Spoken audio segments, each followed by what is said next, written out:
Hi and welcome back to the video. Let me show you the easiest and fastest way how to protect your PDF with a password. The first step is to go to this PDF24 Tools, and I will leave the link in the description below, and just type in the search bar password, and over here on the right side you can see Protect PDF. Select it, and now we'll choose our files. Click Choose Files, and we'll choose this sample local data, open. And over here choose the password that you want to enter, so choose your own, and we will choose the password, for example 12345. Never use this password. Protect PDF files, click it.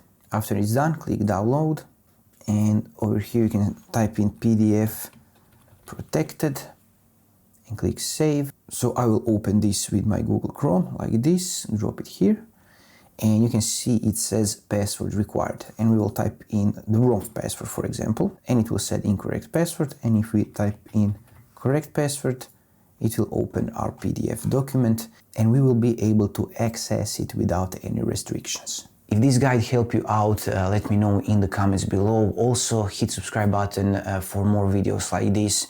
And if you want to save hours every week, you can check out this video over here that will show you how to use PowerToys and be faster on your PC.